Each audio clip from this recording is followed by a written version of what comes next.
Bueno, entonces vamos a proceder. Nos habíamos quedado, por así decir, en, en una parte importante en cuanto a la comprensión de los tipos de apego y cómo el apego afecta el aprendizaje, ¿no? Entonces encontrábamos justamente 4 tipos de apego para retomar un poco lo que hablábamos el día de ayer. 4 tipos de apego. Encontrábamos un apego de tipo seguro, un apego de tipo preocupación, un apego de tipo temeroso y un apego de tipo desvinculado, que esto estaba, por así decirlo, en el orden de, de ansiedad y en el orden de asociatividad, ¿no? De asociación con el otro, de relación con el otro, mejor dicho. En esa medida, entonces, encontrábamos que los niveles de ansiedad, así como los niveles de proximidad con la comunidad o como sujeto social, pues determinan de alguna manera o permiten o expresan, mejor dicho, ese sería el término, expresan estos tipos de apegos, o sea, se representan a través de esto, ¿no? Entonces, mirábamos que muchas veces en nuestras aulas escolares, en nuestros lugares de trabajo o donde nosotros nos relacionamos, pues hay diversidad de estudiantes, chicos, jóvenes, niños, niñas y demás que evidencian alguno de estos tipos de apego. En la medida de lo posible, estos apegos, sobre todo pues los de tipo inseguro, ¿no? En donde generan unos niveles de estrés y unos niveles de ansiedad tal que dificultan el aprendizaje, pues llevarlos a una zona segura, ¿no? Entonces hablábamos de cómo podría ser ese tránsito, ¿no? Entre un tipo de apego determinado, inseguro, a un apego seguro que proporcione herramientas para poder socializar, para poder comprender, para poderse desenvolver socialmente y colectivamente. Posteriormente, hablábamos de que cómo de alguna manera hay una prevalencia de este apego en el alumnado, en el aula de clase, o cómo tiene mayormente pues esas representaciones de estos tipos de apego en las aulas de clase. Entonces encontrábamos que mayormente se encuentran apegos de tipo seguro, ¿no? En donde se evidencia, por así decirlo, se evidencia de que hay o hubo una experiencia o hubo una, llamémosla así, unas situaciones o unas historias de apego muy fuertes en cuanto a que el sujeto con el cual tuvo el apego, pues en este caso madre, padre, pues establecieron buenos vínculos, ¿no? Fue un vínculo, ya sea desde la fidelidad o desde la lealtad, pero fue un vínculo que se estableció dentro de la reciprocidad, ¿no? Entonces, esas demandas de pronto que el niño o el sujeto tenía frente al sujeto con el cual se vinculó y en este caso se apegó, pues respondieron satisfactoriamente. Esto evidenciable en una baja ansiedad, evidenciable en una alta sociabilidad con los compañeros de clase, está evidenciado en un control también y un desarrollo de las emociones de una manera satisfactoria. Encontrábamos posteriormente que hay ciertos casos en donde se presenta un apego de tipo temeroso, en donde hubo una sobreprotección por parte del sujeto al cual el niño, la niña, el joven se apegó y que no le posibilitó desarrollar llamémoslo así, desarrollar todas esas habilidades, si queremos llamarlo, competencias, que le permitieran desenvolverse en el mundo de una manera óptima, ¿no? Esto de alguna manera se denomina temeroso porque, pues, como lo hablábamos, hay un temor en cuanto al hecho de que ya no haya esa sobreprotección, ya no haya de pronto ese respaldo y sobre todo el niño se encuentra en posiciones en donde es el centro de atención, en donde recae sobre él toda, llamémoslo así, una carga intensa de responsabilidades, ¿no? En cuanto a lo que el padre o la madre o el sujeto con el cual tiene el vínculo ha establecido para con él. Después tenemos la parte de un apego de tipo preocupado o de preocupación, en donde a pesar de que el padre, la madre o el sujeto en el cual pues tiene el vínculo el niño, pues no está, llamémoslo así, no está disponible. A pesar de que puede estar presente, no se encuentra disponible, ¿no? Y en ese caso, el sujeto, el niño en este caso, requiere mayor atención, exige mayor atención, exige que tengan mayor cuidado con él, requiere ser, ¿no? Por así decirlo, requiere ser una parte importante y sentirse como una parte importante para los sujetos, los otros sujetos, que en este caso pues serían sus parientes, sus padres. Y tenemos un 5% de desvinculado que hablábamos que son personas que no muestran un nivel alto de ansiedad, de estrés, no se preocupan tampoco por asociar, no se preocupan por aproximarse, acercarse a los otros o tener una idea de colectividad, no es su mayor preocupación. Entonces, razón por la cual, pues, encuentran que en el hecho de aislarse, encuentran su misma protección, ¿no? Entonces, estos son los apegos que, pues, prevalecen en el aula.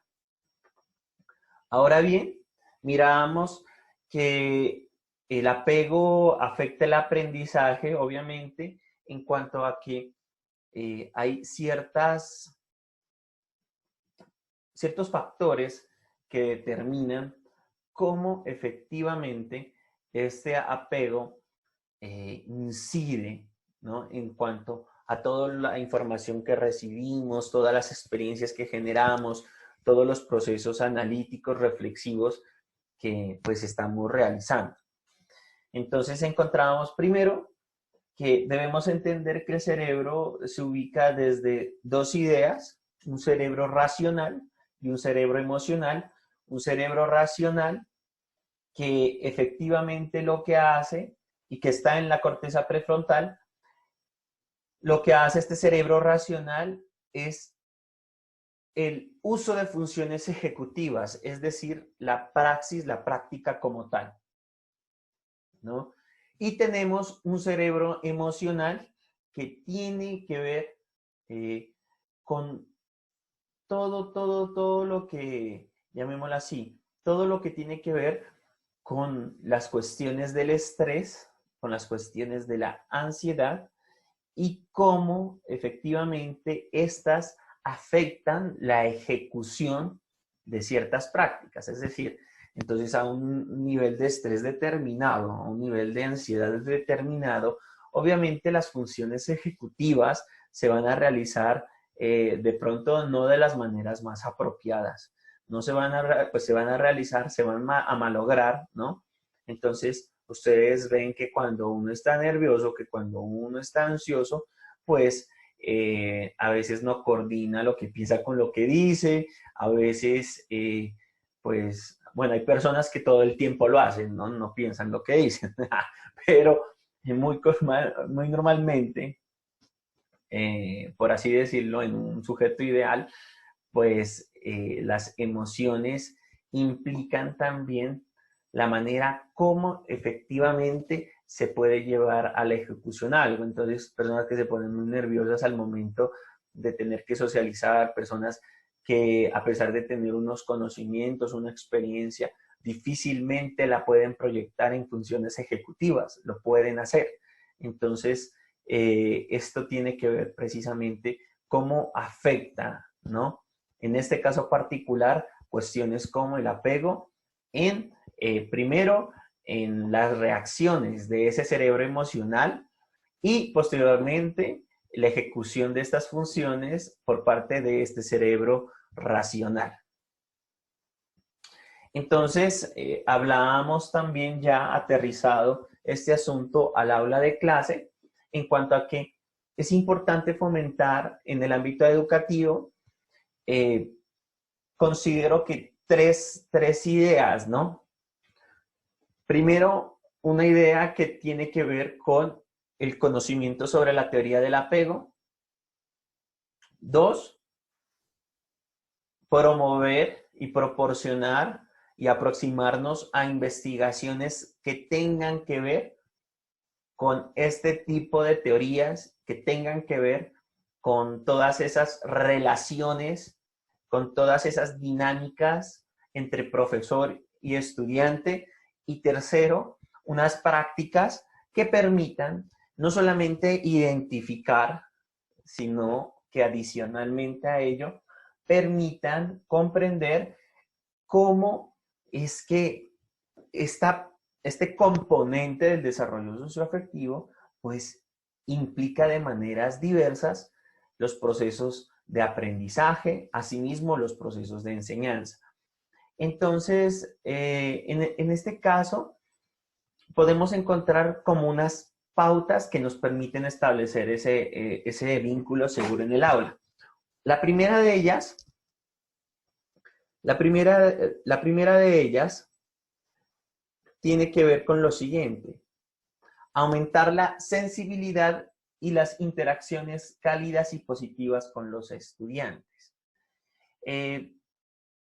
El hecho de aumentar la sensibilidad significa que nosotros seamos más receptivos, que nosotros estemos pendientes, ¿no? No solamente de una manera superficial, sino efectivamente de una manera profunda sobre las cuestiones que están sucediendo o que acontecen en ese mundo estudiantil, ¿no?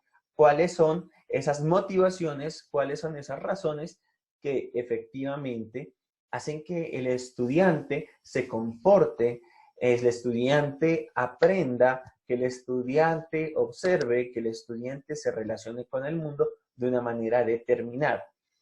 Entonces, vemos que este tipo de investigaciones, o en este caso particular, esta investigación, primero, ¿no? Este tipo de investigación sugiere que las relaciones cálidas y de apoyo maestro-niño pueden ser consideradas relaciones de apego. Entonces, primero es el hecho de reconocer que en el aula de clase se establecen relaciones de apego, ¿no? Cualquiera de esos 4 tipos de apego y de cualquier tipo de vínculo, ya sea desde la lealtad o la fidelidad, se establece. ¿Esto qué quiere decir? Al reconocer que hay esas relaciones de apego en el aula de clase, debemos ver hasta qué, primero, qué tipo de relaciones son y cómo ese tipo de apego que hay en el aula es positivo en función de la enseñanza y el aprendizaje. Posteriormente dice, y pueden compensar de manera significativa los impactos negativos de historias de apego pobres, ¿no? Entonces, estos días lo hemos hablado y lo hemos discutido, por así decir, bueno, ¿cuál es la importancia de poder desarrollar apegos en el aula y qué tipos de apego y cómo desarrollarlos, ¿no? Hablábamos de que la idea es que podamos llevar al estudiante a unos apegos de tipo seguro, ¿no? En donde él esté fuerte emocionalmente, que posibilite a ese cerebro racional poder ejecutar funciones de manera adecuada, óptima, ¿no?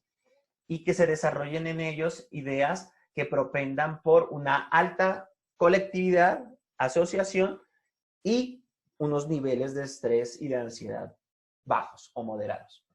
Entonces, esto es posible a través de nuevas experiencias, a través de nuevas historias de apego, pero sobre todo a través de nuevas ideas conceptuales y prácticas que el estudiante se haga sobre algo, ¿no?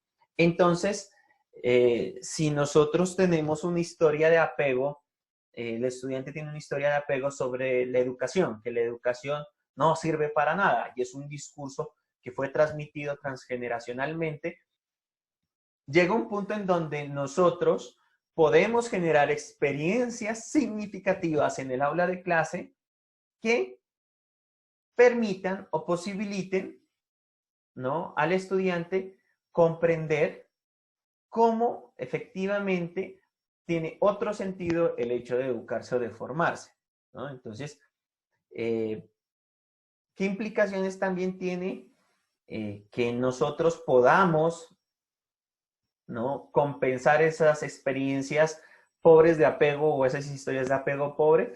Pues en el hecho de que esto va a ser determinante para los procesos de aprendizaje. ¿A qué me refiero?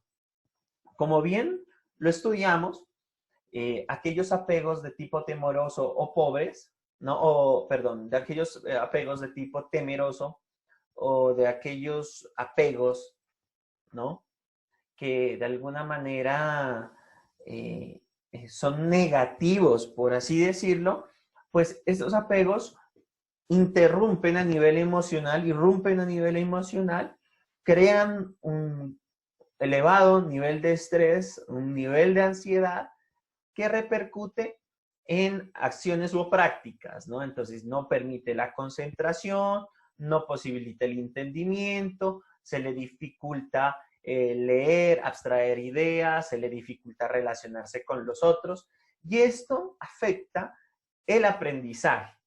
De esta manera no es posible que el estudiante pueda percibir esa realidad, pueda extraer esa realidad, esos conocimientos, esos contenidos, y pueda replantearlos, reconfigurarlos, analizarlos, reflexionarlos, ¿no? Dice que la sensibilidad del profesor se refiere a, ojo, se refiere a la detección e interpretación precisa de las señales de los niños. Obviamente, lo mirábamos y esta era una conclusión a la cual ya habíamos llegado. En este sentido, se requiere docentes que tengan primero el conocimiento sobre este tipo de teorías, que hayan caracterizado los tipos de apego y esas manifestaciones que estos tienen. La sensibilidad por parte del profesor será, pues, la habilidad para poder identificar e interpretar estas prácticas de los niños, de los estudiantes, y poderles darle un tratamiento. ¿En cuanto a qué? En crear un lugar seguro. ¿En cuanto a qué? Saber percibir y entender la angustia de algunos estudiantes, la cual es fruto de esas experiencias, esas historias de apego pobres o traumáticas, y que van a la escuela y en muchos de los casos, lamentablemente, van a repetirse, van a perdurar en la escuela, ¿no? Entonces, lo que queremos es justamente romper con ese paradigma, con esas ideas, y generar nuevas experiencias que generen nuevos tipos de vínculo y a su vez nos lleven a un apego de tipo seguro. Aquí hay como un tip importante que dice que una forma de aumentar la sensibilidad hacia el alumnado por parte del profesor es aumentar su conocimiento sobre el desarrollo infantil. Bueno, estamos ante una realidad. ¿Cuál es esa realidad? Que, como ustedes bien lo saben, hay muchos docentes que no han tenido una formación en el campo pedagógico, en el campo educativo, en el campo formativo. Muy difícilmente, si no cuentan con esos conocimientos en esos ámbitos, pues podrán realizar un trabajo realmente sustantivo o significativo. El desconocimiento de este tipo de postulados nos lleva a inferir que estamos causando ciertas ataques, por así decir, ciertas inconformidades dentro del aula de clase.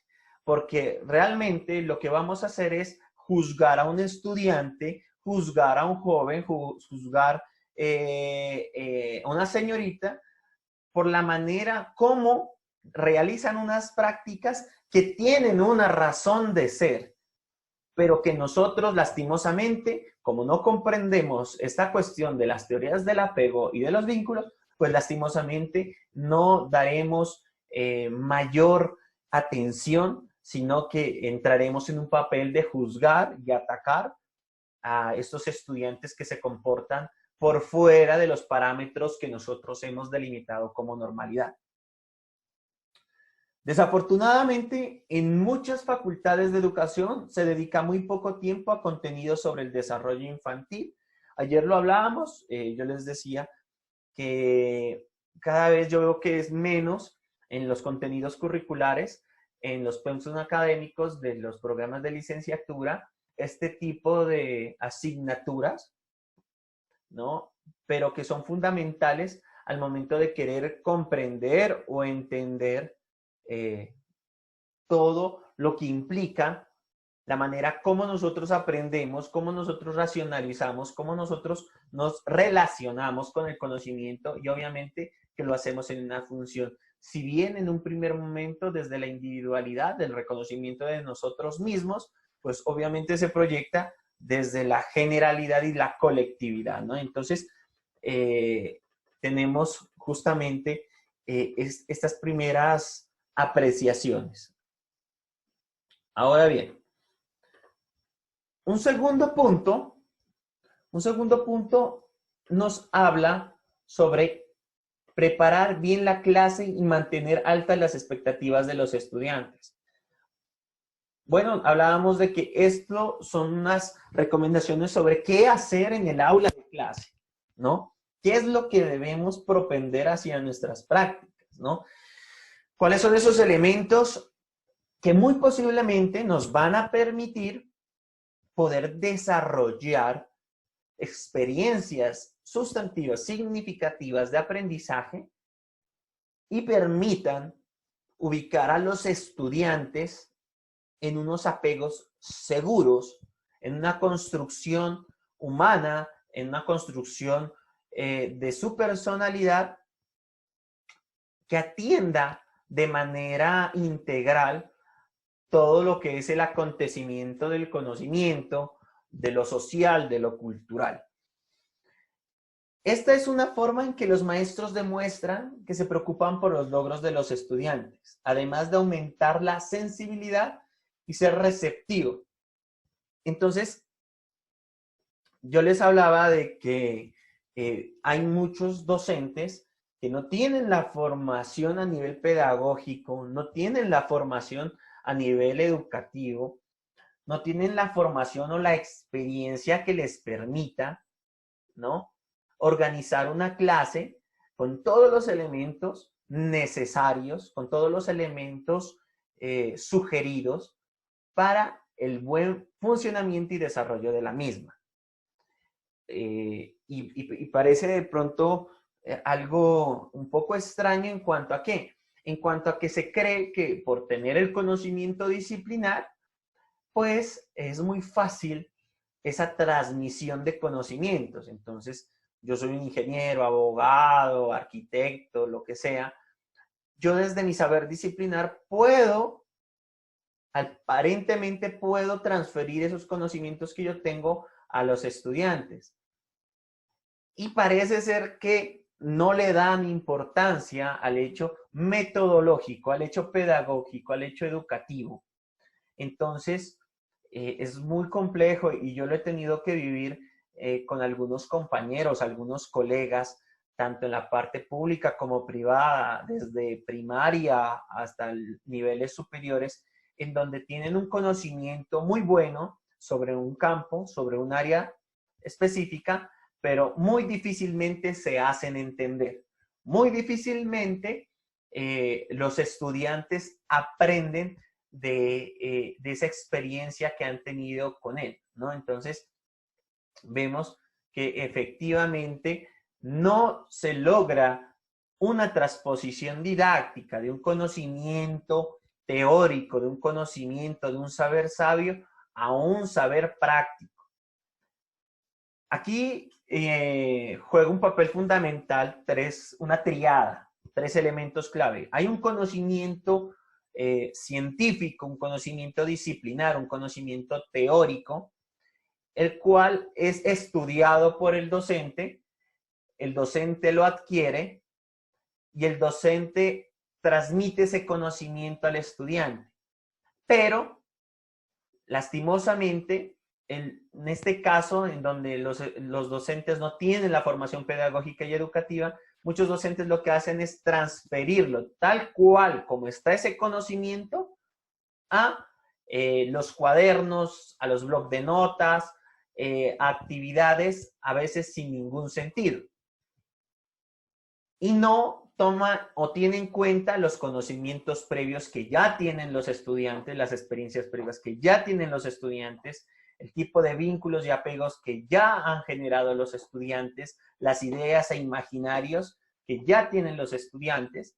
Y entonces hay un conocimiento científico, teórico, que pasa por el docente, pero solamente pasa de manera muy superficial y no es comprendido por el estudiante porque el estudiante ya tiene una visión de mundo muy diferente.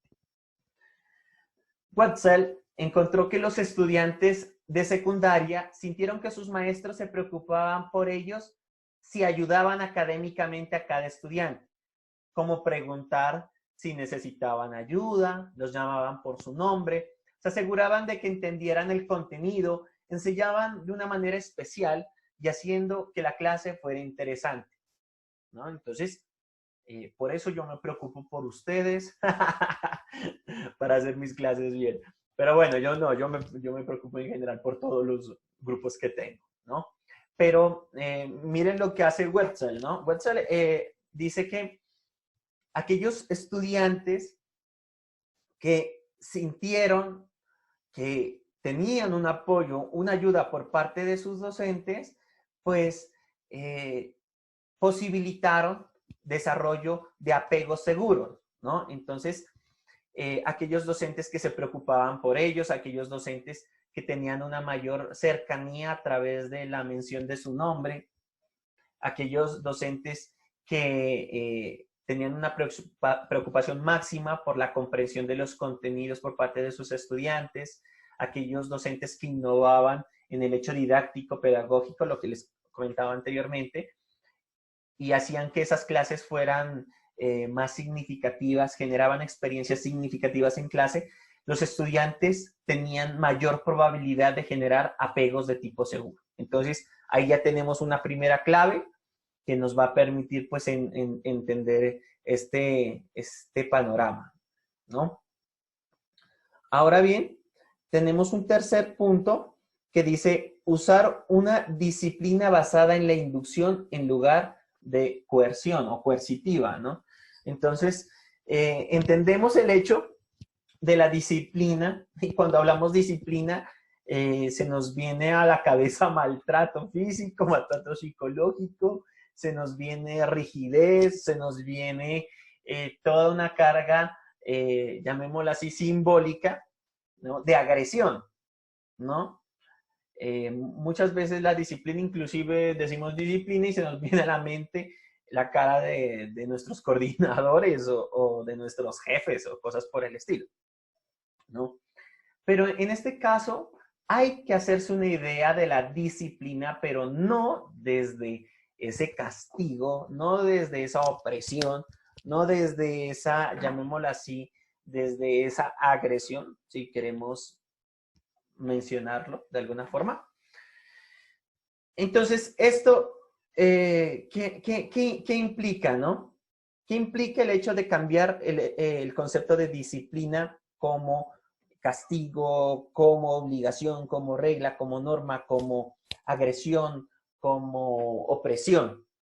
Y basarnos en una idea de disciplina que se traslada al punto de la inducción. Entonces, pues bien, ¿eso qué implica? La inducción implica explicar el motivo para las reglas y señalar las consecuencias de romper estas reglas. Lo hablábamos en la sesión pasada y bueno, y lo retomamos en el sentido en que un sujeto seguro es un sujeto que entiende que a cada acción hay una reacción, que es el resultado de la toma de decisiones constante y permanente, que no hay reglas, y bueno, a veces hay reglas absurdas, ¿no? Y ahí es donde de pronto esto choca,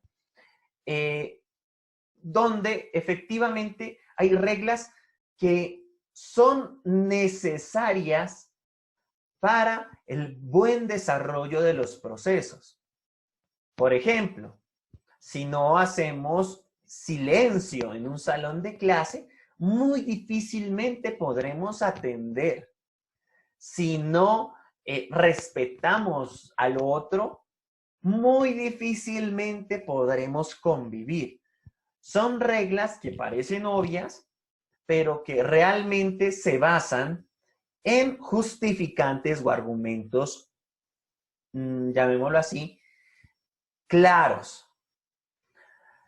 La disciplina coercitiva implica el uso de amenazas, la imposición del poder superior del maestro y el aprovechamiento de la capacidad del maestro para controlar recursos como el tiempo de recreo, las calificaciones o las detenciones. Es decir, eso sí es el pan de cada día en nuestras escuelas. Bueno, aunque ahora, pues con todo este asunto en que los padres de familia son altamente alcahuetas y altaneros, pues ahí la cosa se complica un poco. Pero vemos que esa disciplina de tipo coercitivo implica la amenaza. Y aquí quiero que analicemos esta situación, compañeros. Si la disciplina basada en inducción, en donde el sujeto es consciente de las decisiones y consecuencias, de las decisiones y resultados que tiene, esto promueve un apego seguro. Por otra parte, la disciplina coercitiva, la disciplina que implica amenazas, que implica imposición de poder, que implica esas capacidades del maestro para controlar, esa disciplina que es de alguna manera amenazante, pues, ¿qué genera? ¿Qué tipos de apegos genera? Pues unos apegos temerosos, ¿no? Unos apegos en donde, hey, efectivamente, yo tengo que hacerle caso a este tipo porque si no, vamos a tener problemas aquí. Tengo cierto temor primero, cierto temor en cuanto a las cosas y acciones que puedan pasar si yo no le hago caso, ¿no? Y tenemos otro punto que dice que la coacción infiere con las relaciones de cuidado. Los estudiantes son más propensos a sentir una vinculación más sólida si su escuela no tiene una disciplina autoritaria. Claro, ¿no? Lo que acabamos de mencionar. Si lo que hay en el salón de clases son relaciones de poder en donde el docente es el que sabe, conoce, está allá arriba, ¿no? Es el que manda, determina, el que juzga, pues la presión, el nivel de estrés, el nivel de ansiedad que generará en sus estudiantes será tal de que esos apegos de tipo temeroso serán los que más se desarrollen en el aula de clase. Esto impidiendo, miren que es un círculo vicioso, porque esto afecta y determina cómo aprenden los estudiantes. Y entonces encontraremos muchos problemas a nivel de aprendizaje, muchos problemas a nivel de relaciones sociales. La utilización de la inducción permite que los niños se vuelvan más prosociales y emocionalmente positivos. Entonces, lo que hablábamos, parece ser que encontramos el hecho de que aquella disciplina basada en la inducción promueve apegos seguros, y aquella disciplina coercitiva, que es pan de cada día, porque hay que decirlo, que es estímulo y respuesta, que es castigo y obediencia, pues obviamente propondrá apegos de tipo temeroso. Y esto pues lo podemos evidenciar en nuestras aulas de clase. Muchos de nosotros pues fuimos educados, no formados, educados de esa manera. Un cuarto punto ya nos menciona que ayudar a los alumnos a ser amables, útiles y aceptarse unos a otros. Creo que es un punto importante, es un punto relevante de este asunto, porque efectivamente encontramos que el sujeto en las prácticas se determina. El sujeto en las prácticas es que representa, que expone todo lo que en ese cerebro emocional sale, todo lo que en ese cerebro emocional tiene, y lo lleva al campo de las prácticas a través de ese cerebro, ¿no? Racional.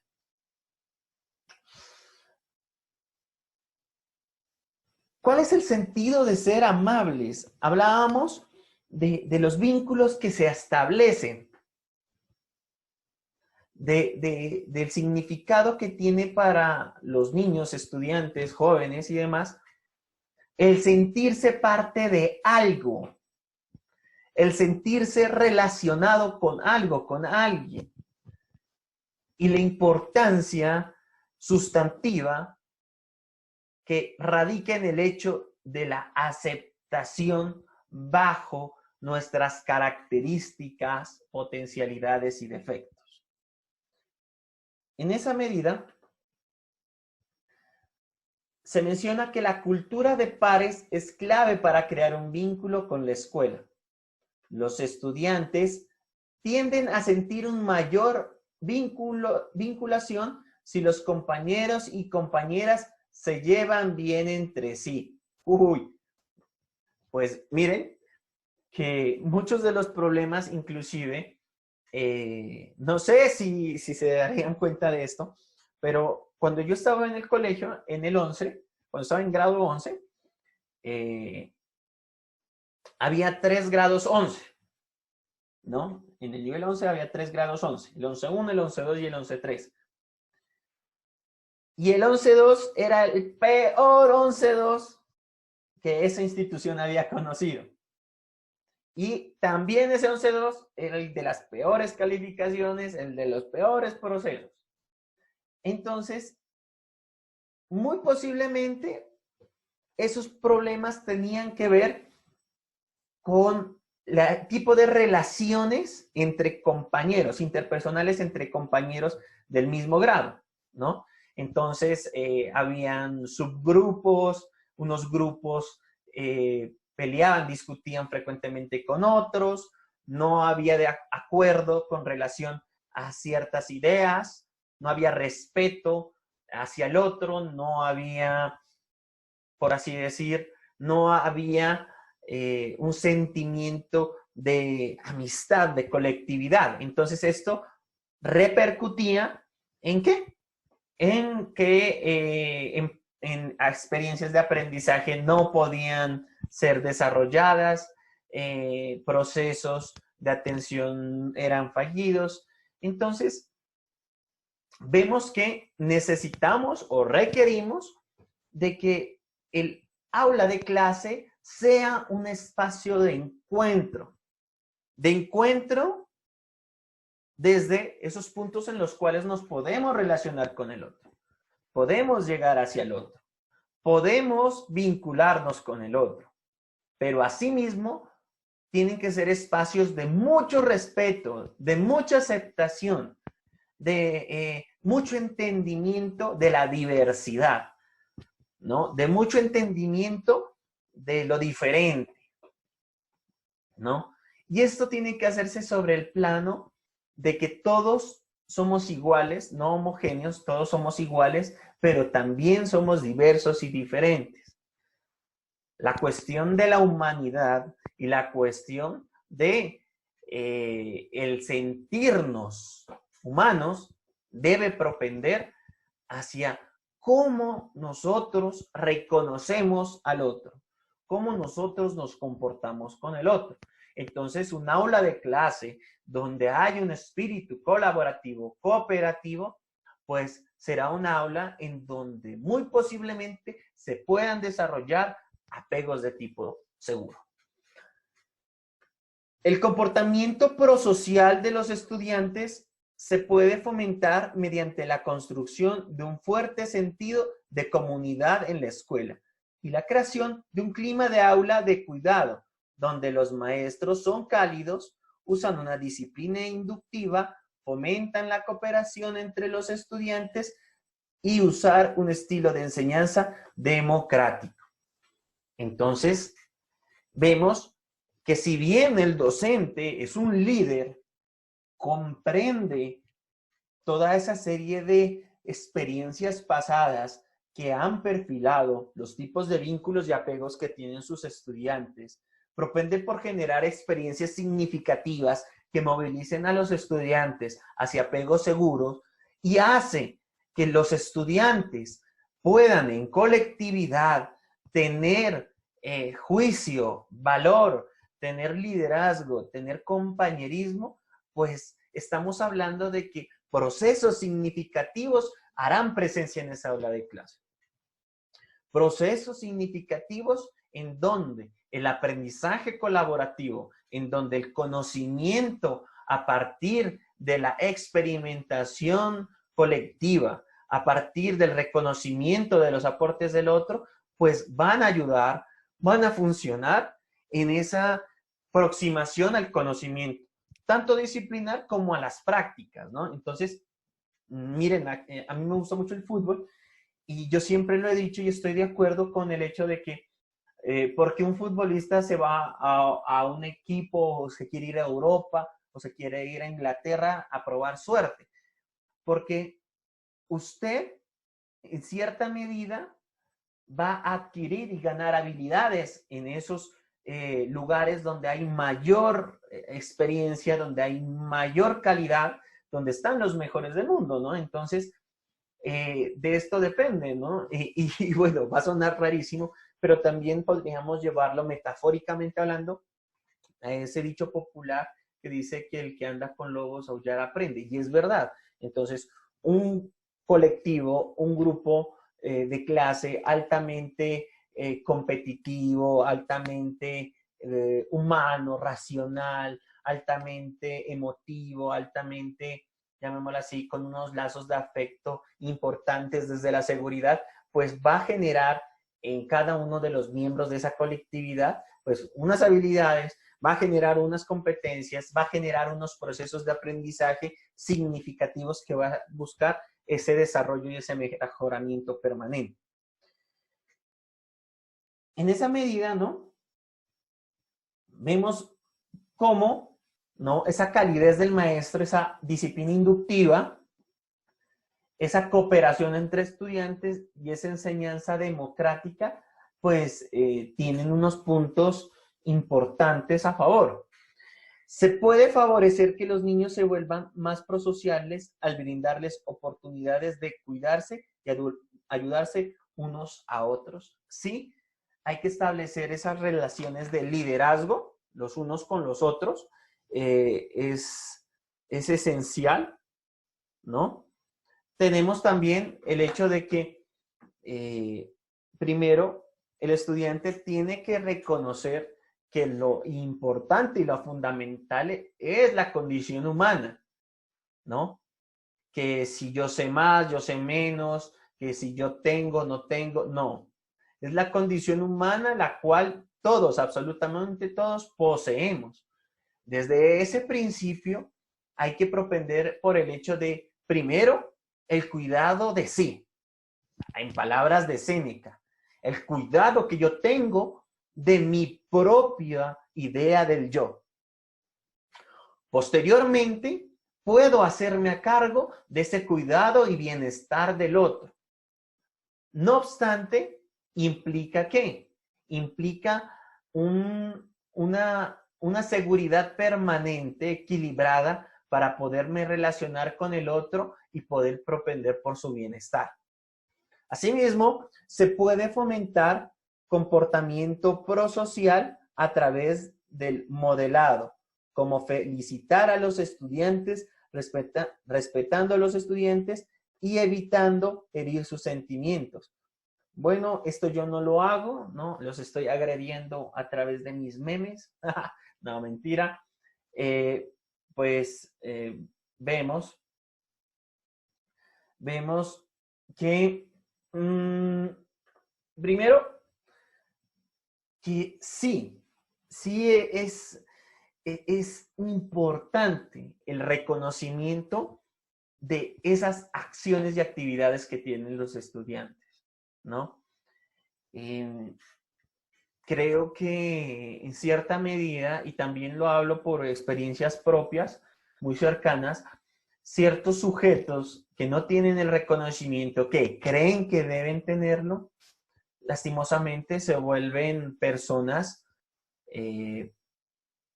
no quiero decir malas, ¿no?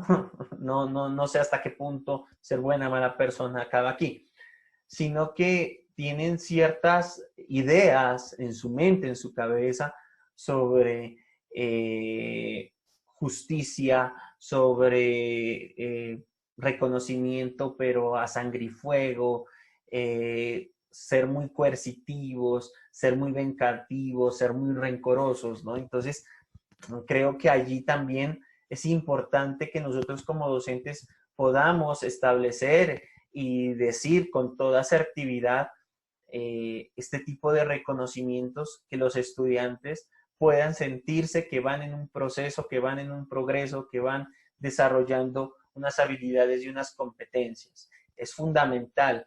No lo miremos como el estímulo, ¿no? Es decir, que si yo te digo, ¡ay, buen trabajo! Tú solamente por ese que me digan buen trabajo, pues lo voy a hacer. No, sino es el sentido de que tú le das a esa apreciación, el reconocimiento como un aliciente, pues un agregado a lo que tú ya haces en el aula de clase.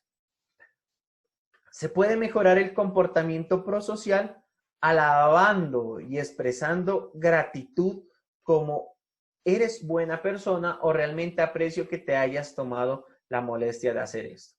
Yo realmente lo que digo es Dios les pague y bendiciones para todos, ya saben, pero sí, hay una idea que considero sumamente potente y es esa cuestión de las gracias, ¿no? Cuando se establece ese tipo de acciones, ¿no?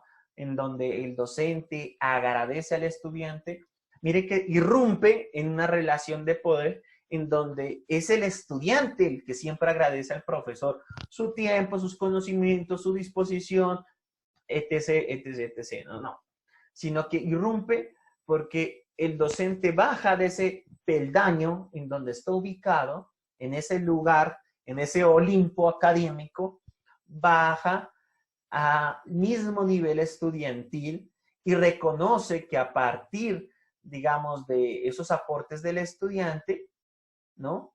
A partir de esos aportes y acciones y prácticas del estudiante, pues se ha dado un nuevo sentido también a la comprensión de un tema o a la comprensión de un contexto, de una situación. Entonces, en esa medida, pues vemos que esto es sustantivo e importante, ¿no? Entonces, vemos cómo es en la escuela donde efectivamente nosotros podemos ayudar, y más que ayudar, hacer nuestro trabajo. Esa es la realidad, ¿no? Hacer nuestro trabajo, poder generar este tipo de impactos, este tipo de cuestiones que a la larga son las que van a brindar ciertas estabilidades, ¿no? Entonces, bueno, muchachos, con respecto a esto, quiero traer, ¿no? Voy a dejar de compartir la pantalla. Quiero que nos podamos trasladar a uno de los acápites importantes en este libro de Bowlby, que nos va a dar de pronto más luces con relación a cómo esto se traslada a los ámbitos sociales, académicos, escolares. Voy a compartir con ustedes precisamente aquí el texto de Bowlby. Este es el libro de Bowlby, el informe de Bowlby, que generó pues todas estas cuestiones que fundamentan la teoría del apego, los cuidados maternos y la salud mental. Este está cargado en la plataforma Moodle, así que ustedes pueden acceder, descargarlo, se encuentra Open Access en Internet. Para lo que en este momento nos convoca, nos invita, vamos a ir a la página 38, el capítulo 3, examen de los hechos conocidos sobre los efectos de la privación, estudios retrospectivos y subsiguientes, ¿no? Entonces, vamos a llevar este hecho a algunas de las apreciaciones que se pueden ejemplificar de una manera exquisita y excelente a través del informe de Bowlby. Entonces, hay que leerlo, pero vamos a proceder primero a comprender ciertas ideas, ciertos aspectos clave. Dice que en los capítulos anteriores hemos estudiado algunos contraproducentes efectos inmediatos que produce en la infancia el hecho de la privación de los cuidados maternos y las consecuencias que determina a corto plazo, y hemos subrayado incidentalmente que las personas, ojo, que las personas inexpertas en los problemas de higiene mental, miren ese concepto de higiene mental, ¿no? Que habla sobre salud mental, es como un sinónimo, se muestran inclinadas a negar la existencia de dichos efectos o a considerarlos en todo caso como intrascendentes. En ese momento, recordemos, pues, que salimos de década 50, 60, que, bueno, no se creía mucho en esto, ¿no? O sea, que la salud mental no es que tenía un papel preponderante dentro de los temas de interés. En el presente capítulo vamos a hacer el análisis de los hechos acumulados durante las investigaciones, tanto para hacer ver su extraordinario rigor y significación científicos, es decir, que se realizaron a bastante profundidad y con una metodología científica que demuestra esa seguridad y aseveridad con que se encontraron esos resultados, como para poner de manifiesto que quienes miran con verdadera preocupación aquellos efectos, lejos de estar dando un grito de alarma injustificado, están llamando la atención hacia problemas de verdadera importancia médico-sociales. Sí, entonces, bueno, miren, 50 al 2020, 70 años después, cogió una fuerza impresionante este hecho. Inclusive el estrés, la ansiedad son catalogadas como enfermedades, ¿no? Muchas de esas patologías propias del cerebro emocional. Uy, perdón. Ojo, no tengo coronavirus, fue un simple como resfrío. Estos temas de atención cobran importancia en el sentido en que dejan ese plano de ser propios del cerebro emocional, cosas imaginativas como muchos a veces pensaban, ¿no? Como ustedes bien lo saben, inclusive para el campo del psicoanálisis fue muy complejo sus primeras temporadas, pero más adelante, obviamente, a través de estas investigaciones de alto rigor se pudo comprobar los efectos precisamente de estos cuidados y de estos vínculos y de estos apegos de los niños.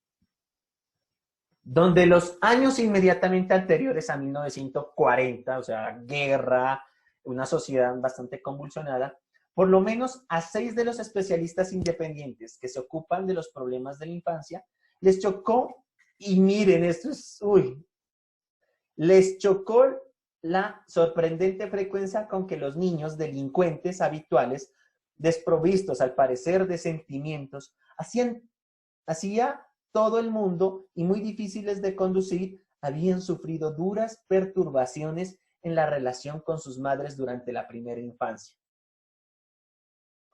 Entonces, cuesta entender cómo un sujeto de semanas de vida, de meses de vida, inclusive de unos primeros par de años,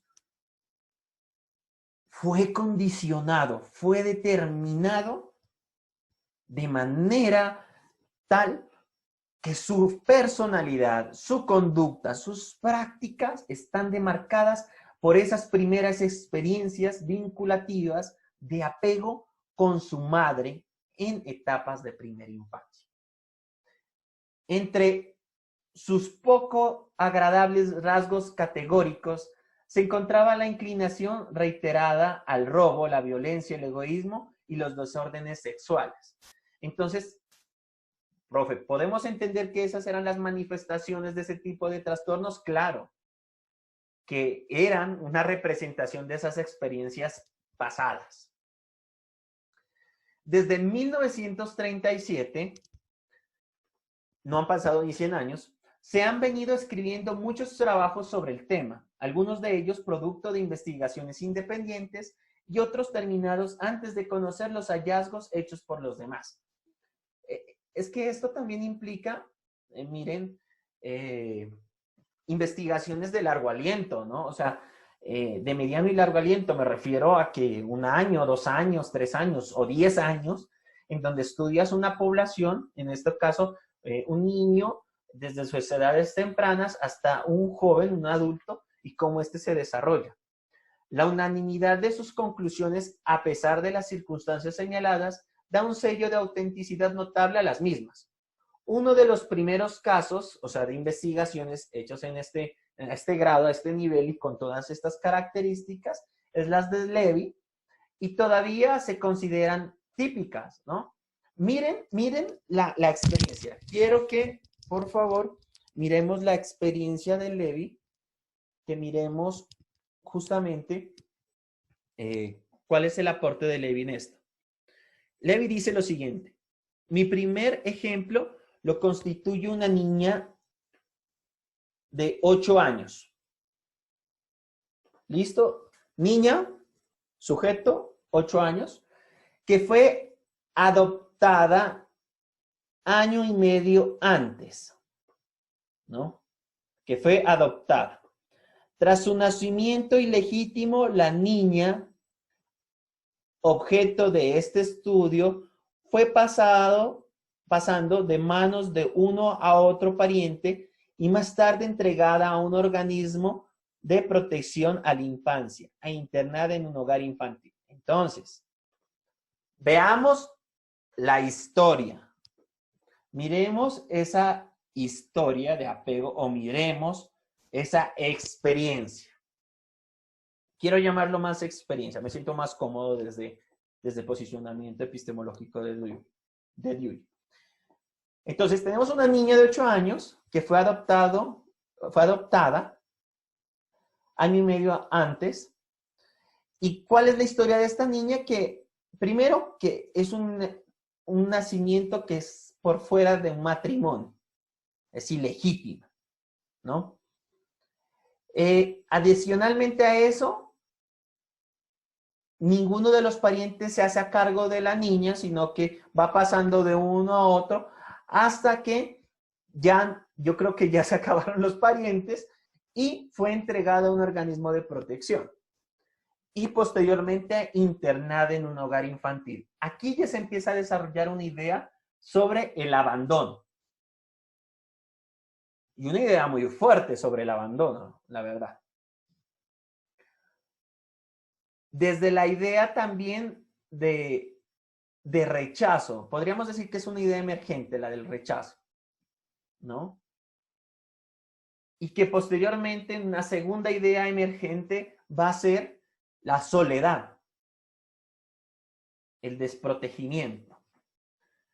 2 meses después fue transferida, ojo, 2 meses después fue transferida a unos padres adoptivos que fueron quienes me sometieron el caso. Entonces, Levi llega a la niña porque los padres adoptivos de la niña, como tal, le permitieron, ¿no?, trabajar con ese caso, lo cual cumplía con todos los requerimientos a nivel investigativo, llamémoslo así, con todos los términos de inclusión, en cuanto que era una niña con unas historias o experiencias de apego traumáticas y que de alguna manera posibilitaría estudiar sus prácticas, ¿no? ¿Y por qué la cogieron para el estudio? Porque según los padres, ¿no? Según los padres, la niña mentía y robaba.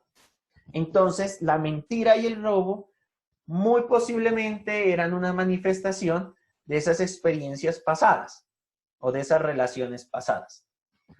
De acuerdo con los informes que me suministraron, la reacción de la pequeña al hecho de su adopción, fue de actitud indiferente, ¿no? Es decir, que ella no le importaba el hecho de que sea adoptada, no le causaba aparentemente algún tipo de atención. Cuando la llevaron a la casa y le mostraron la habitación que iba a disfrutar por entero, el resto de las habitaciones y el campo que rodeaba la casa, no exteriorizó reacción alguna aparente.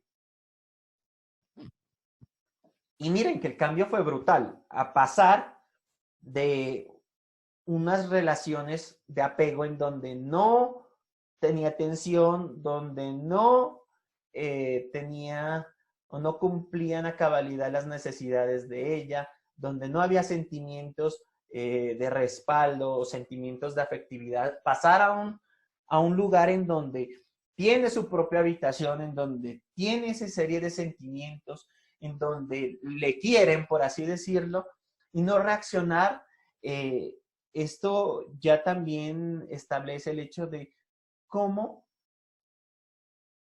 ya no le movilizaría ningún tipo llamémoslo así, ningún tipo de estas serie de actividades, ¿no?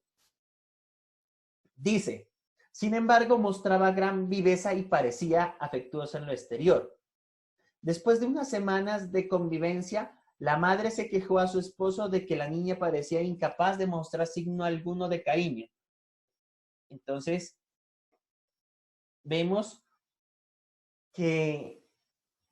o sea, a pesar de que la niña se encontrase bien físicamente, el cariño que la madre desbordaba hacia la niña adoptada no era recíproco.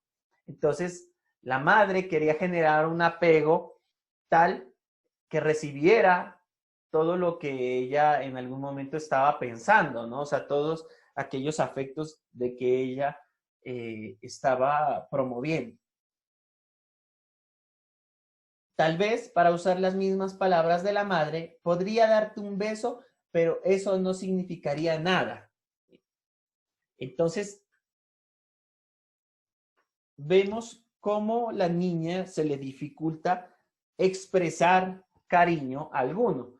Y lo más preocupante del caso sería que no es capaz de sentirlo. El esposo solía decirle que esperaba demasiado de la niña, que debía darle tiempo para que se adaptase a la nueva situación creada en su vida. La esposa quedó un tanto mitigada en su inquietud como consecuencia de tales reflexiones, pero afirmaba aún que se percibía algo extraño en la conducta de la niña. Es decir, a pesar de que el del padre reconoce que un cambio de esa magnitud puede tener algunos efectos, pues este tipo de acciones encontraba a la madre que no eran del todo normales o no eran del todo, pues, llamémoslo así, adecuadas o correctas. El padre insistía en su creencia de que no ocurría nada. Pocos meses después, sin embargo, era él quien formulaba las mismas quejas.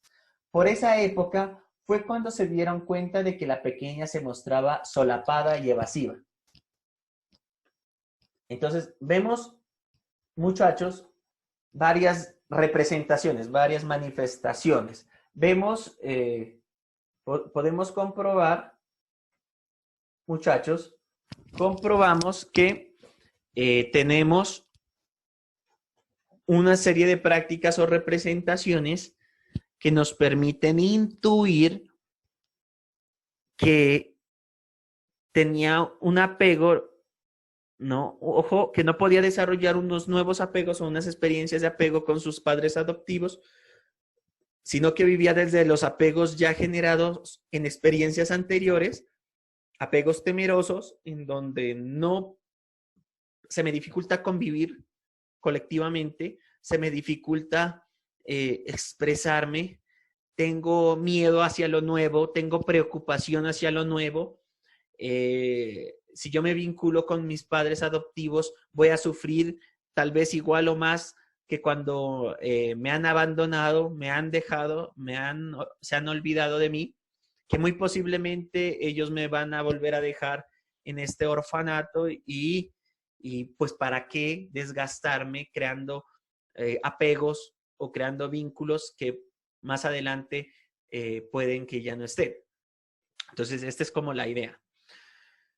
Todos los intentos de corrección puestos en práctica resultaron estériles. Obvio, no iba a pasar nada. La maestra también se lamentaba de su falta de concentración y de amor. Ojo, que ya la maestra también lamentaba su falta de concentración y de amor propio en el cuidado de sus cosas. Yo les comentaba en cuanto a la cuestión del cuidado de sí.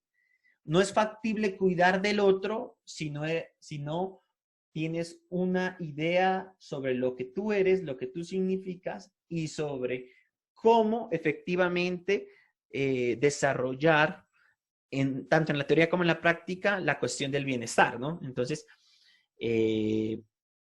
la niña no se sentía o no sentía que, por ejemplo, esas cosas, esos objetos fueran de ella. No creaba ningún tipo de vínculo o apego con esas cosas porque siempre se sintió foránea, extraña.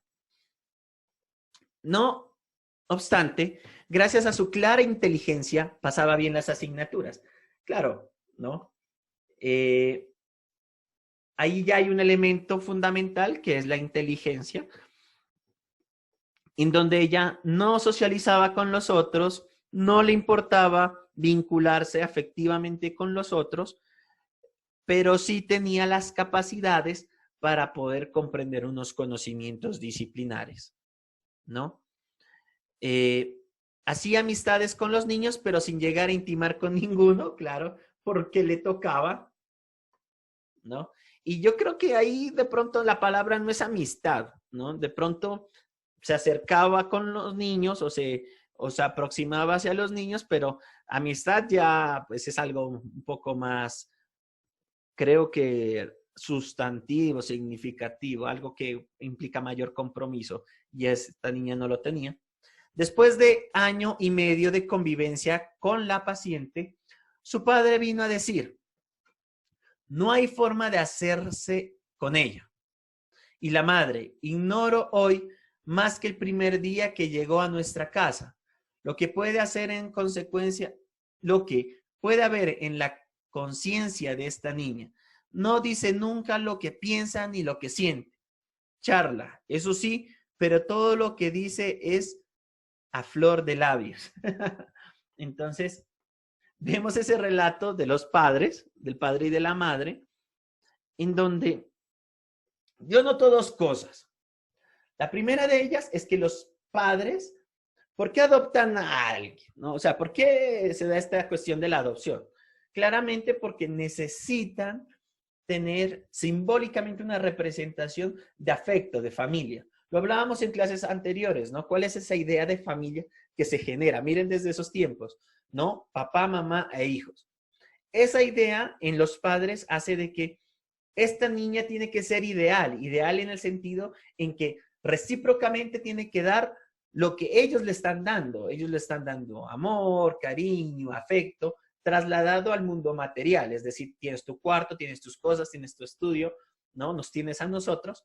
Nosotros también merecemos, queremos vincularnos y apegarnos contigo, pero ella no lo hace. Ella simplemente no le nace porque tiene unas experiencias e historias de apego anteriores que le impiden poder generar nuevos apegos de diferentes maneras. He aquí, en resumen, muchos de los rasgos somáticos típicos. Superficialidad en sus relaciones, ¿no? Muchos dicen, ay, es que yo no lo siento que me quiera, yo no siento que ella me ame, yo no siento que sea importante, ¿no? Entonces, aquí también, ¿no? Eso es superficialidad, ¿no? Superficialidad, ojo pues con eso. Ausencia de verdaderos sentimientos. Y es que hay personas que quieren meterse en esa idea de qué sientes por mí, dime que me amas, dime que me quieres, dime que soy importante, dime esto, ¿no? Y quieren que se lo digan. Inclusive, yo creo que lo más importante es que lo demuestren, las prácticas. Incapacidad de preocupación por nadie y para establecer amistades verdaderas. Lo que yo les decía, decían amistades, pero yo creo que es relaciones sociales. Y aquí amistades verdaderas ya se refiere a amistades de verdad, ¿no? O sea, la que tienes con tus cuates y demás. Entonces, obviamente, ¿no? Yo creo que inclusive es más asociativa, ¿no? Es decir, que esta niña no le interesa el otro, no le interesa a los otros, porque de todas maneras yo ya tengo una historia traumática en donde yo en el pasado a nadie le importé y por qué los otros me tienen que importar a mí. Exasperadamente inaccesible para quienes trataban de ayudarla, claro, porque ella en esa idea de soledad, pues prefiero hacer las cosas a mi manera, como yo he aprendido, como yo he experimentado, que en realidad vendría a ser como esas verdades que uno tiene, ¿no? Y que muy difícilmente puede movilizarse hacia otras ideas.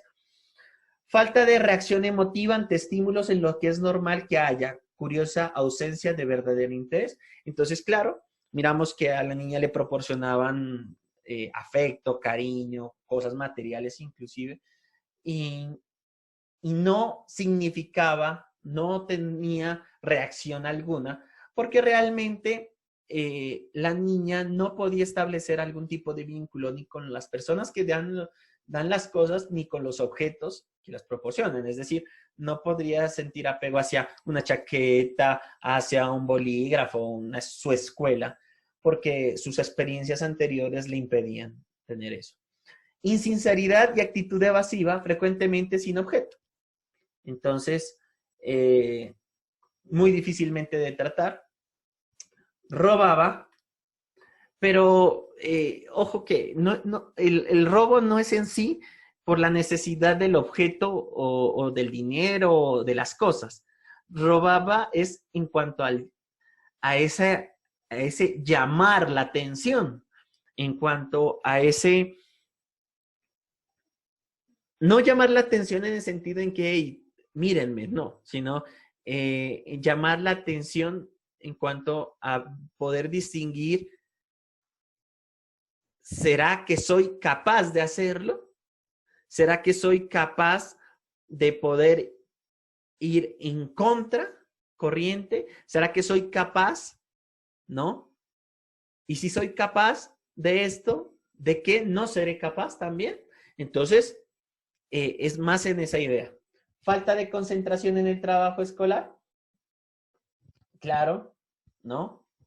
¿Qué es lo que hacía? ¿No? Primero, en el aula escolar habrá posiblemente una exclusión, un señalamiento por parte de los compañeros en donde, no, es que es seria, no, es que no le gusta relacionar, no, es que no le gusta tener amigos, no le gusta que le diga, no le gusta que le hable. Entonces, este tipo de cuestiones también hacían de que sienta, ¿no? Ese tipo de malestares que obviamente van a implicar relaciones a nivel colectivo muy complejas.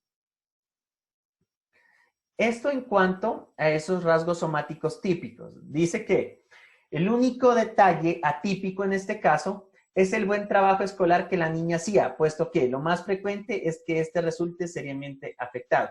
Entonces, claro, aquí sí hay una situación en donde,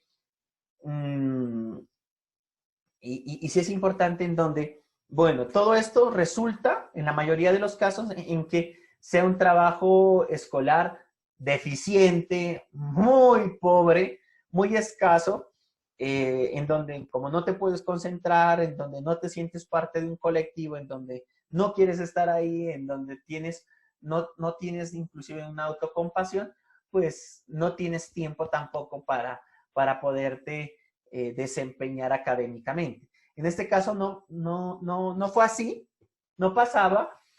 Arriba mencionaba que era una niña sumamente inteligente, muy posiblemente eso acaparaba, no, sino que de alguna manera ayudaba o fomentaba que pues esa circunstancia se diera, ¿no? Ese rasgo atípico. Entonces, y puede ser que muchos de nosotros tengamos compañeros o nosotros mismos también hayamos sido un demonio en clase, pero pues académicamente nos iba bien y no necesariamente teníamos que estar allí relacionándonos efectivamente con nuestros compañeros, portándonos con toda la severidad del caso. En el mismo año de la publicación del trabajo de Levy, 1937, y en los siguientes aparecieron otros en los Estados Unidos, por Powdermarker, ¿no? En el 37, Loveray, en 1940, Bender, 1941, 46 y 47, Goldfarb, en 1943, 9 de 1943 a 1949 en esa temporada, y en Inglaterra, pues nuestro bien querido, amado y respetado Bowlby, 1940 y 1944. Con monótona insistencia, todos señalaban la incapacidad del niño para establecer relaciones de amistad como el rasgo característico central desde el cual irradiaban los otros trastornos y hasta el hecho de la internación, en hogares infantiles o, como en el caso estudiado, hacia el hecho del cambio frecuente del niño de una madre adoptiva a otra, como característica casual. Resultan tan parecidas las observaciones y conclusiones que aparecen en cada uno de estos trabajos mencionados, o sea, ya es una constante, es decir, encontramos sujetos con estas condiciones, en estos contextos, con estos rasgos típicos, que están presentando los mismos resultados. Entonces vemos que esas observaciones y conclusiones que aparecen en cada uno de esos trabajos mencionados, incluso la forma de expresarlas, que cualquiera de ellos podría considerarse escrito por uno de los autores citados, son sorprendentes, ¿no? Entonces vemos aquí, por ejemplo, en el caso de Levy, ¿no? Dice, se ofrecen estos casos como típicos de estados patológicos causados primordialmente por hambre. Los síntomas aquejados son de diferente clase, entre ellos frecuentemente la conducta agresiva, y actividad sexual precoces, robos, la mentira, a veces de carácter fantástico y sobre todo quejas expresadas en diferentes formas y que indica cierta falta de reacción emotiva en el niño. Esta falta, así como en la superficialidad de los afectos, se encuentra la explicación de la dificultad para modificar su conducta. Ahí lo tienen. Ahora bien, Paudermarker, ¿qué es lo que hace? ¿No? Paudermarker ya establece algo muy similar. Establece ya algo muy similar de la siguiente forma. A ver,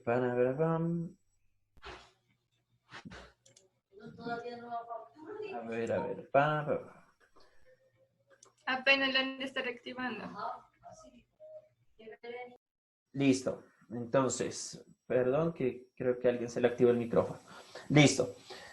Dice, al principio de nuestro trabajo hicimos el reconocimiento de un grupo de muchachas asociales, ojo, apego asocial, no les importa el contacto social, aunque no necesariamente neuróticas, uy, y para las cuales no parecía haber tratamiento alguno que resultase eficaz. Más tarde apareció claro que su rasgo común era la incapacidad de confiarse abiertamente a miembro alguno del personal. Entonces, una de las cosas características era de que no había una relación de confianza, no había un vínculo de confianza y esto generaba un apego de tipo asociativo, ¿no? O sea, que asocial, ¿no? Que pues no les permitía relacionarse desde la colectividad. Podían parecerlo a veces, pero invariablemente quedaba probado que se trataba de algo superficial, o sea, hipocresía al 100. Hacían protestas de interés y ruidosas muestras de afecto, pero había escasa o ninguna prueba de que la actitud fuese sincera. No, pues hay muchos que tienen así, ¿no? Una pareja sin actitud sincera. Recurriendo a sus historias clínicas, resultó sobresaliente en todas ellas este mismo rasgo. Al parecer, no habían tenido oportunidad de canalizar la libido en su primera infancia y presentaban muy poca o ninguna capacidad para establecer la relación emocional alguna con otra persona o grupo. Entonces, lo que acontecía era que en sus edades tempranas, en su primera infancia, no tuvieron la oportunidad de relacionarse emocionalmente con una persona o un grupo de personas. Entonces, muy posiblemente se criaron solas, muy posiblemente tuvieron que vérselas o atenderse o desarrollarse desde la soledad, ¿no? Recordemos que en muchos casos encontrábamos personas que las encerraban en la casa y bueno, y cuídate hasta que yo llegue del trabajo, llego del trabajo y estás dormido y al otro día ve a la escuela, cuídate tú solo y así durante mucho tiempo, ¿no? Entonces vemos también otro caso en cuanto a este aporte que hace Paudermarker, ¿no? Ahora, Lowry dice lo siguiente, todos los niños, 28 en total, que lo tomó para su estudio, presentan ciertos síntomas comunes de inadecuado desenvolvimiento de su personalidad en relación principalmente con su incapacidad de dar o recibir afecto.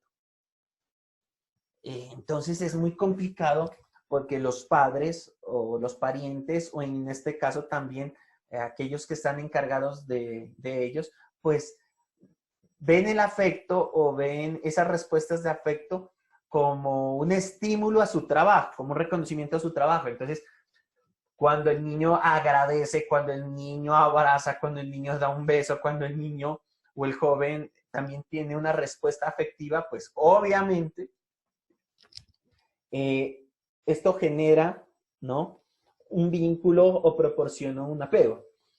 En estos términos, la incapacidad de confiarse a otros, el factor de aislamiento. Parece, por tanto, ineludible la conclusión de que los niños criados en instituciones experimentan un tipo de vida aislada, que se traduce después en el desarrollo de una personalidad de tipo concentrado. Es decir, una personalidad en donde están metidos en sus asuntos, ¿no? O sea, no hay relevancia o importancia alguna sobre qué tipo de manifestaciones de cariño debo tener con aquellas personas que me protegen, que me cuidan, que sienten de alguna manera algún apego hacia mí, sino que yo estoy y me siento bien estando desde la distancia, ¿no? Estando justamente en un estado como de introspección profunda. Bender y Yardner dicen lo siguiente: al guardián le fueron sometidos dos problemas especiales por dos agencias de colocación infantil. El primero procedía de uno de estos centros que consideran que no deben permitirse que se establezca lazo alguno de afecto entre el niño y el hogar infantil. Entonces, lo que hacen es que no hay ningún tipo de... Hay unos lugares en donde no, o habían unos lugares que estudiaron Bender y Yarnell, en donde los niños no podían tener algún tipo de afinidad o algún tipo de relación con la institución o con las personas que les cuidasen, a fin de que cuando cumplen los 5 años no posean ninguno, ni tampoco norma de conducta preestablecida. O sea, que no haya ningún tipo de relación de apego. Otro grupo especial consistía de niños pequeños rodeados de los mejores cuidados pediátricos, pero que habían sido privados de contactos sociales y elementos de juego. Estos niños son incapaces de aceptar la ternura como consecuencia de haber carecido de ella en sus 3 primeros años de vida. Entonces, vemos que primero tenemos niños que estuvieron hasta los 5 años sin poder vincularse afectivamente a una institución, ¿no? Y privados de eso. Tenemos otros niños que están con los mejores cuidados a nivel pediátrico, ¿no? Pero que no tienen ningún tipo de oportunidad de contacto social o de oportunidad de juego durante los 3 primeros años de vida. Entonces, ellos carecen, ¿no?, de la capacidad, estos últimos, de poder entender una idea como la de la ternura, del juego, de la didáctica. No tienen pautas para los juegos y como consecuencia son incapaces de jugar en grupo y no hacen más que abusar de los otros niños, claro, ¿no? Porque no aprendieron, no establecieron ese tipo de conductas sociales, ese tipo de culturas de trabajo colectivo y colaborativo. Son hiperkinéticos y distraídos, claro, porque no tuvieron experiencias anteriores que les permitiera entrar en contacto con los objetos, con los juguetes, por así decirlo. No distinguen, con claridad nada relativo a las relaciones humanas. No fue un campo explorado por ellos en sus edades iniciales.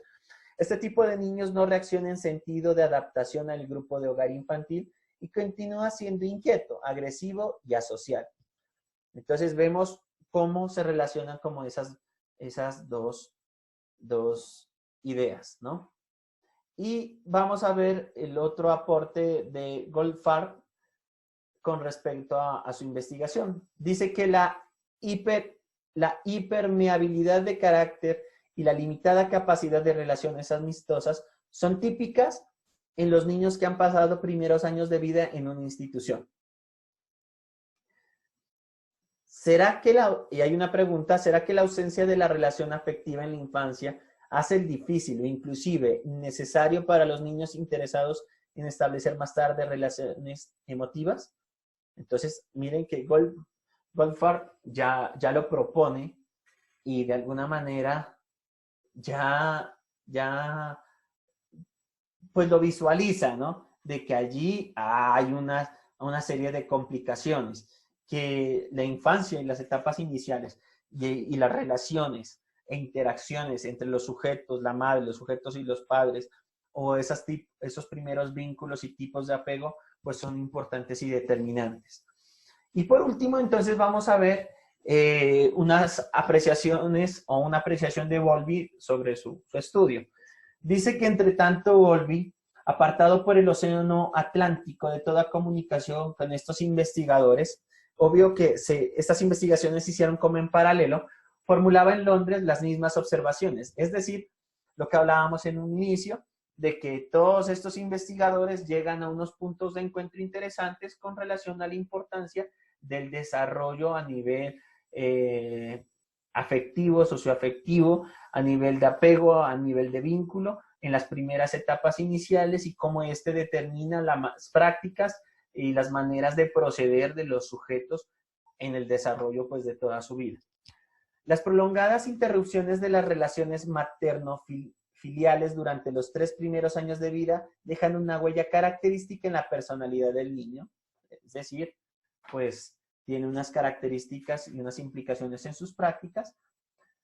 Tales niños aparecen emocionalmente inhibidos y aislados, fracasan en el desarrollo normal de su sociabilidad con otros niños o con adultos y por lo tanto no establecen relaciones amistosas que merezcan tal calificativo.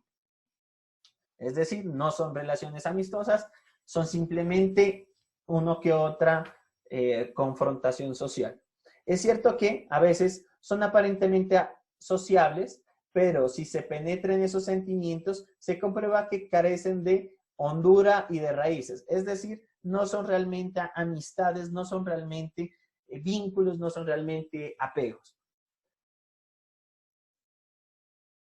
En esto creo que estriba más que en cualquier otra circunstancia la causa de sus destemplanzas. Padres y maestros se lamentan de que nada que digan o hagan produce la menor impresión en el niño. Claro, en ese momento pues se seguían reproduciendo métodos coercitivos dentro del aula, métodos autoritarios, padres desde la violencia o padres desde ya esa necesidad de sentirse queridos por sus hijos o hijos adoptivos, niños con historias de apego y experiencias de apego muy traumáticas. Si le maltratan, llora un poco, pero no exterioriza reacción emocional por la pérdida de la estimación del adulto que ello supone, como ocurre en los niños normales. Es decir, cuando el adulto se va, en los niños normales hay llanto, hay preocupación, hay angustia, pero en este caso no pasa absolutamente nada. Parece que para estas criaturas carece de importancia el hecho de gozar o no de estimación. No les importa si son queridos, no les importa si son atendidos. Ya hay una marca en ellos que implica el hecho de la soledad y el hecho de sentirse que no necesitan de apego o vínculo alguno. Siendo incapaces de sentar relaciones emocionales verdaderas, las condiciones de cualquiera de estas, en un momento dado, carecen de trascendencia para ellos. En el curso de los últimos años, he visto alrededor de 16 casos de niños incapaces de afecto que eran rateros reincidentes y solo en 2 de ellos faltaba el antecedente de prolongada interrupción en las relaciones materno-filiales. Entonces, miren que todos tuvieron ese tipo de relaciones materno-filiales traumáticas que se exteriorizaban o se llevaban a las prácticas pues de esa manera, ¿no? De una manera muy compleja, en donde realizaban toda esa serie de acciones, pero desde su propio goce, o sea, desde su propia manera de ser, comportamiento. En todos los demás, la interrupción de la relación se había producido durante los 3 primeros años de vida y el niño era un ratero reincidente. O sea, que digamos que si bien unos en unas etapas iniciales tuvieron hechos o experiencias traumáticas, otros en el lapso de 0 a 3 años, pues sufrieron experiencias traumáticas que los llevaron a tener ese tipo de comportamientos, a tener ese tipo de conductas. Entonces, compañeros, pues en esa medida vemos cómo desde esos aportes que los diferentes investigadores en su momento hicieron para poder perfilar una teoría de apego, una teoría en cuanto a los lazos y vínculos materno-filiales, en cuanto a los vínculos en las primeras etapas de vida del sujeto, de la primera infancia, pues son determinantes en la conducta y demás, ¿no? En las representaciones y en las prácticas que tienen los sujetos. Bueno, en esa medida es fundamental que podamos entender cómo esto afecta no solamente pues, el aprendizaje escolar, por así decirlo, en la medida en que se generan procesos formativos o procesos de aprendizaje en las aulas de clase, en los establecimientos educativos, sino que el aprendizaje también está por fuera de las aulas, el aprendizaje de lo cotidiano, el aprendizaje de la vida misma.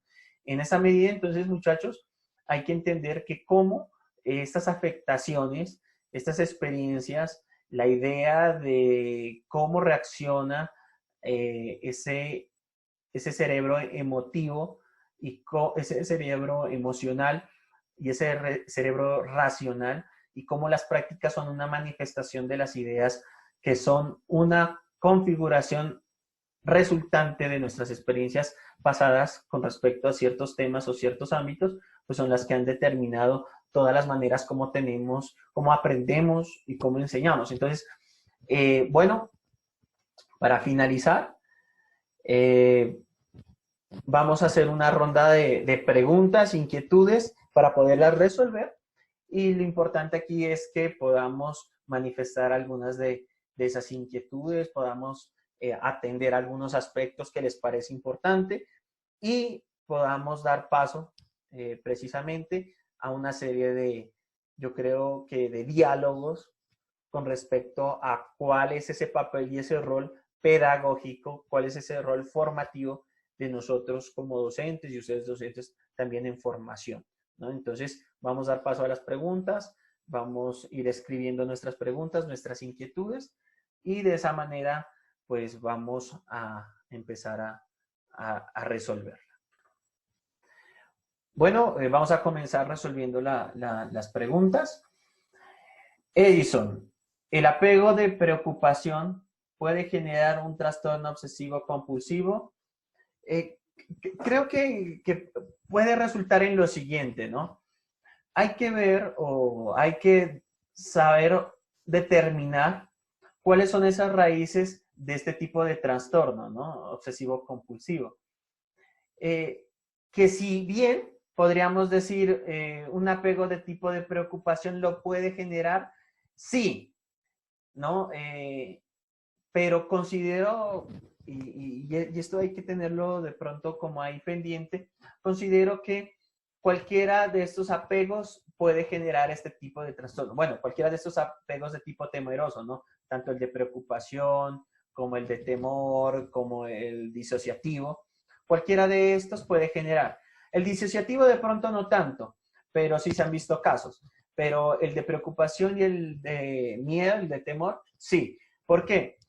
Porque, ¿qué es la obsesión, no? La obsesión también es el hecho, la necesidad de estar vinculado de manera permanente a alguien, ¿no? Y que ese alguien, que ese sujeto al cual tienes el apego, pues efectivamente responda de las maneras en que tú requieres, en que tú necesitas, ¿no? Entonces, cuando hay este tipo de trastornos, vemos que en muchos de los casos hay una sobreprotección del objeto o del sujeto en el cual se tiene el apego, ¿no? Entonces, ¿para dónde te llevo? ¿Para dónde te traigo? ¿Qué es lo que quieres? Que te sientes bien, se te sientes bien así, asá. Entonces, hay una sobreprotección también que busca, ¿no? De alguna manera, que no haya en ningún momento ausencia de ese sujeto o de esa persona con el cual tienes el apego, ¿no? Entonces, sí puede ser un trastorno que sea resultante de un apego más de preocupación, sí, muy probablemente. No obstante, recordemos que puede ser también el resultado de un apego como el del miedo o temeroso. Entonces, creo que la diferencia ya estará en esos comportamientos o en esas prácticas que el sujeto tenga. Andrés Felipe, ¿cómo se puede controlar los comportamientos violentos ya cuando la persona está en la adultez? Bueno, ¿no? Hay que tener en cuenta 3 elementos fundamentales en esa situación. Primero, los comportamientos violentos son el resultado de unas experiencias pasadas que perfilaron un tipo de apego. Experiencias traumáticas generaron respuestas violentas por parte del sujeto. Entonces, esto se ve mucho en los conflictos familiares, ¿no? Hay mucha agresividad, mucha violencia intrafamiliar que llega y va al plano ya de lo educativo o de lo formativo, un plano escolar, por así decirlo, y entonces vemos que entre más edad tiene el sujeto, es más complejo de saberlo sobrellevar, porque efectivamente su experiencia se ha afincado, se ha reproducido y ha estado con él de manera permanente, ¿no? Entonces, ha sido continuo. Entonces, eso es como decir, hey, yo tengo 10 años de experiencia en agresividad, ¿no? Entonces, algo así. Pero entonces, entendido en buen término. Entonces, llevo tantos años de experiencia haciendo lo mismo de la misma manera. Y entonces, pues obviamente, ya poder tratar ese asunto no solamente es cuestión de realizar terapias, no solamente es cuestión de poder realizar acciones que permitan movilizarnos de un apego, inclusive podría ser un apego de tipo de preocupación o temeroso, a un apego seguro ya sería más complicado. ¿Por qué? Porque la terapia tendría que identificar pues esas experiencias anteriores, esas experiencias pasadas, y ojo que entre más años tú tienes, pues los recuerdos de esas experiencias van a ser ya muy diferentes, muy diversos, muy distintos. Ahora bien, lo otro es que nosotros, como ya hemos tenido unos años en tener esa práctica, en tener esa experiencia, más difícilmente nos vamos a poder movilizar hacia un apego de tipo seguro. Entonces, se nos va a dificultar poder tomar otras prácticas o poder realizar otras prácticas que nos lleven a la seguridad, ¿no? Entonces, creería fundamentalmente de que se puede hacer, sí, se puede hacer, obviamente, teniendo en cuenta pues las recomendaciones que ya se habían perfilado, identificando esas experiencias pasadas, cuáles son esos conceptos sobre, en este caso, violencia o comportamiento violento que los sujetos tienen, y las prácticas, cuáles son esas prácticas de mitigación o esas prácticas que empezarían a transformar esa idea que el sujeto tiene de violencia, ¿no?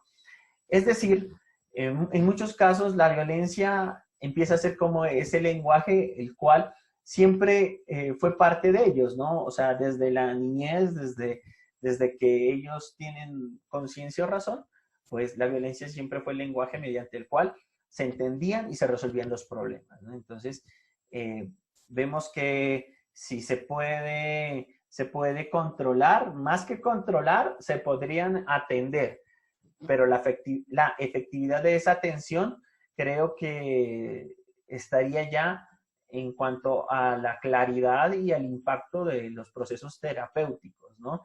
Y en cuanto a la claridad y sobre todo voluntad del sujeto también en querer poder transformar esas prácticas y esos tipos de apegos. Dice Gabriel, ¿de qué manera se trabaja la disciplina con cada estudiante si la misma no se trabaja también en el hogar? Pero es que entendamos esto, ¿no? Tenemos dos contextos, el hogar o la casa y el contexto escolar. Allí, justamente, no es que la experiencia del hogar, no es que la experiencia de la casa va a ser sobrepuesta por la experiencia de la escuela.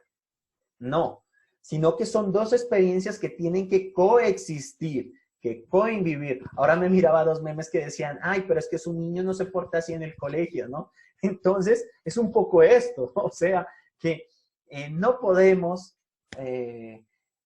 pretender de que una experiencia en el aula de clase sea superior o juxtaponga pues a una experiencia en el hogar, no, o que niegue una experiencia en el hogar, para nada, eso no. Lo que sí tenemos que hacer es crear esa posibilidad de que hay dos contextos en donde hay dos experiencias, en donde el sujeto es el que elige vivir la experiencia en esos dos contextos. Puede vivir la experiencia del hogar en el aula de clase desde apegos de temor, sí, claro, lo puede hacer, pero el aula de clase tiene que estar mediada por esas otras experiencias que los lleven a apegos seguros. Entonces, es allí donde justamente el docente debe comprender y dar y promover la escuela, el aula de clase, como un escenario para reconocimiento del otro, para identificación de experiencias pasadas, para reconfiguración conceptual de esas ideas con las cuales el estudiante ya viene y proponer nuevas prácticas para el mejoramiento y el bienestar propio y colectivo, ¿no? Entonces, la tarea estará en sobre cómo nosotros, en el asunto de la disciplina, podemos trabajar, ¿no? Podemos trabajar de una manera diferente a cómo se lleva en la casa, haciendo entender, entendiendo nosotros y haciendo entender que son dos contextos diferentes, haciendo entender de que son dos situaciones diferentes, que si bien las situaciones de la casa o el concepto de disciplina en la casa es muy diferente al disciplina en la escuela, lo tenaz es cuando en tu casa te tratan igual que en la escuela y viceversa, ¿no? O sea, si te tratan igual, pues durísimo, ¿no? Porque por lo general en tu casa te tratan bien y en la escuela te tratan mal. O en la escuela, en la casa te tratan mal y en la escuela te tratan bien. O bueno, en los casos más desafortunados como en nosotros, es en la escuela te tratan mal, en la vida te tratan mal, en todo lado te tratan mal. Pero bueno, no, es un caso aparte. Dice, Edison, el complejo de Edipo podría ser reemplazado por una pareja. Pues bueno, ¿no? Aquí viendo un poco o sobre todo relacionándonos literalmente con esto,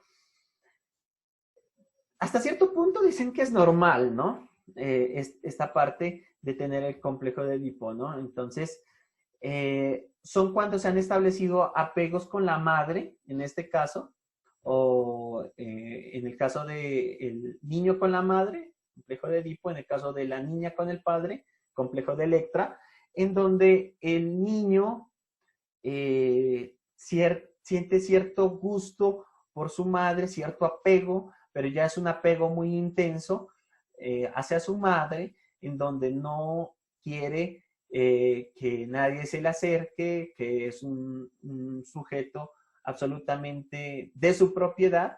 Aquí lo podemos entrelazar con las ideas que mirábamos arriba sobre esa obsesión, ¿no? Las obsesiones o sobre todas esos apegos tóxicos, dirían unos, ¿no? Que muchos de ustedes tienen, en donde efectivamente vemos que pues se trabajan, ¿no? En las primeras edades. Entonces, ¿con esto qué quiero decir? Que, bueno, tenemos un complejo de Edipo, que hay un vínculo muy fuerte con la madre, una relación muy fuerte con la madre, que esta puede ser sustituida por una pareja, sí, dependiendo de qué, de estas cuestiones. Primero, si el vínculo que se establece con la madre es un vínculo de fidelidad, es decir, de compromiso, es decir, de obligación, es mi madre, tengo que respetarla, tengo que cuidarla, soy su hijo, entonces me meto en ese rol y además de eso tengo un apego de tipo de preocupación o de miedo, en donde, o temeroso como tal, en donde yo necesito de esa otra persona para poder validarme como sujeto. Entonces yo no soy en la medida en que esa otra persona no me valide a mí, ¿no? Entonces, yo soy alguien porque soy hijo de esa persona, porque esa persona me quiere, porque esa persona se preocupa por mí, porque esa persona ha hecho posible, ha hecho efectivo lo que yo soy, ¿no? Entonces, cuando tú, por ejemplo, esa persona llega otra persona, en este caso una pareja, que si bien puede tener un vínculo filial, un vínculo de fidelidad, creo que sería más un vínculo de lealtad, más intenso, más potente, que pueda, ¿no? Reemplazar a la madre en ese rol. Entonces encontramos parejas, pues, que ya son altamente, pues, vinculativas o unidas con sus otras parejas, ¿no? O sea, es decir, tú reemplazas a tu madre por tu pareja, puede ser posible, es factible, porque a ti no es lo que te importaba, era tu madre o el sujeto como tal, sino esa representación de amor, de afecto, de acompañamiento, de estar ahí, que la pareja en estos momentos te pueda proporcionar. Entonces, tu pareja reemplaza a la madre, y no es una cuestión de sujeto como tal, sino es una cuestión de ideas como el acompañamiento, el amor, el cariño y el aprecio. Dice, listo. Entonces, bueno, hemos resuelto muchas de sus inquietudes.